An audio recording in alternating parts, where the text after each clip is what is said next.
Hi friends, പുതിയൊരു job information വീഡിയോയിലേക്ക് സ്വാഗതം. അപ്പോൾ ഇന്നത്തെ ഒരു വീഡിയോയിൽ നമ്മൾ നോക്കാൻ പോകുന്നത് institute of banking personal selection IBPS പുതിയൊരു വിജ്ഞാപനം പുറപ്പെടുവിച്ചിട്ടുണ്ട്.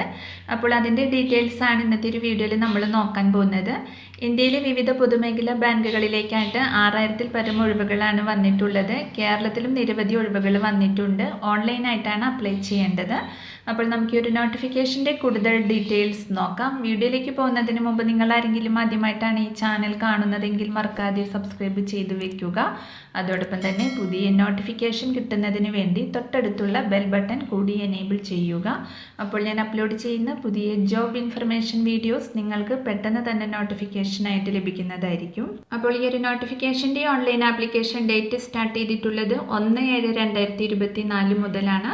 21/7/2024 വരെ നിങ്ങൾക്ക് ഇതിലേക്ക് ഓൺലൈനായിട്ട് അപ്ലൈ ചെയ്യാവുന്നതാണ്. ഫീ അടയ്ക്കേണ്ടത് 1/7/2024 മുതൽ 21/7/2024 വരെയാണ്. പ്രിലിമിനറി എക്സാമിനേഷൻ വരുന്നത് ഓഗസ്റ്റ് 2024 മെയിൻ എക്സാമിനേഷൻ ഒക്ടോബർ 2024 ഉണ്ടായിരിക്കുക. ഇനി വേക്കൻസി ഡീറ്റെയിൽസ് നോക്കുകയാണെങ്കിൽ ക്ലർക്ക് പോസ്റ്റിലേക്കാണ് വേക്കൻസി വന്നിട്ടുള്ളത്. ടോട്ടൽ 6128 ഒഴിവുകളാണ് വന്നിരിക്കുന്നത്.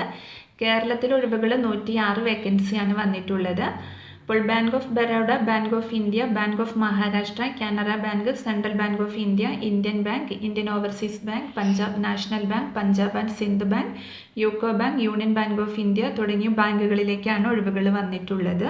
ഇനി ഇതിലേക്ക് അപ്ലൈ ചെയ്യാൻ വേണ്ട ഏജ് ലിമിറ്റ് നോക്കുകയാണെങ്കിൽ മിനിമം 20 മുതൽ മാക്സിമം 28 വയസ്സ് വരെയുള്ളവർക്ക് അപ്ലൈ ചെയ്യാവുന്നതാണ്. 2/7/1996 1/7/2004 ഇടയിൽ ആ ഡേറ്റ് ഉൾപ്പെടെ ജനിച്ചവർക്ക് ഇതിലേക്ക് അപേക്ഷിക്കാവുന്നതാണ്. SC/ST വിഭാഗക്കാർക്ക് 5ഉം OBC വിഭാഗക്കാർക്ക് 3ഉം മറ്റു വിഭാഗക്കാർക്കൊക്കെ അതിൻ്റേതായ ഏജ് റിലാക്സേഷനും ലഭിക്കുന്നതാണ്.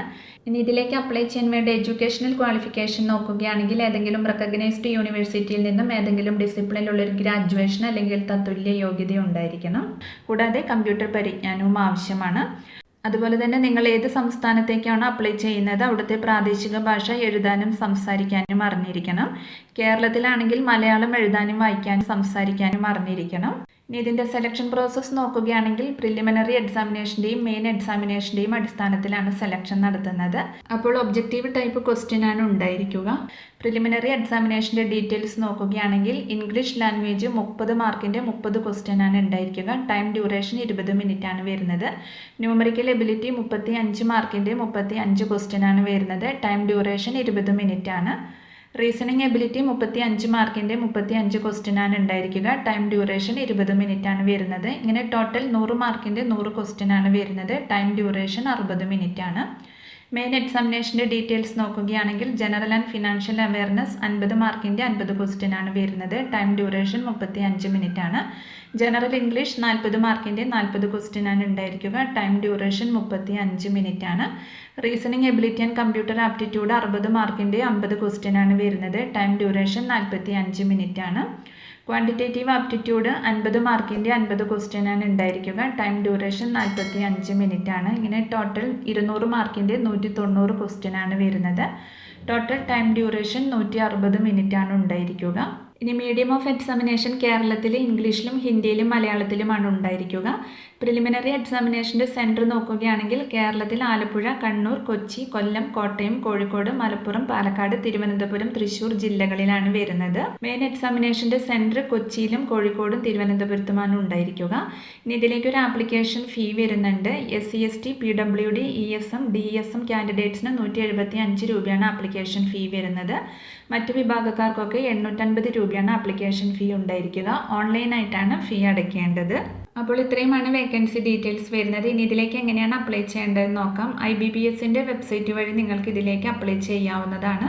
അപ്പോൾ അപ്ലൈ ചെയ്യാനുള്ള ആപ്ലിക്കേഷൻ ഫോമിൻ്റെ ലിങ്കും ഒഫീഷ്യൽ നോട്ടിഫിക്കേഷൻ ലിങ്കും ഡിസ്ക്രിപ്ഷൻ ബോക്സിൽ കൊടുക്കുന്നുണ്ട്. അപ്പോൾ നിങ്ങൾ നോട്ടിഫിക്കേഷൻ നന്നായി വായിച്ചു നോക്കിയതിന് ശേഷം അപ്ലൈ ചെയ്യുക. അപേക്ഷ സമർപ്പിക്കേണ്ട ലാസ്റ്റ് ഡേറ്റ് വരുന്നത് 21/7/2024 വരെയാണ്. അപ്പോൾ ഒരു വീഡിയോ നിങ്ങൾ മാക്സിമം ഫ്രണ്ട്സിലേക്കും കൂടി ഒന്ന് ഷെയർ ചെയ്ത് കൊടുക്കുക. അവർക്കും കൂടി ഉപകാരപ്പെടുന്നതായിരിക്കും. വീഡിയോ നിങ്ങൾക്ക് യൂസ്ഫുൾ ആയിട്ടുണ്ടെങ്കിൽ ലൈക്ക് ചെയ്യുക. പുതിയൊരു വീഡിയോയുമായി കാണുന്നത് വരെ താങ്ക്സ് ഫോർ വാച്ചിങ്.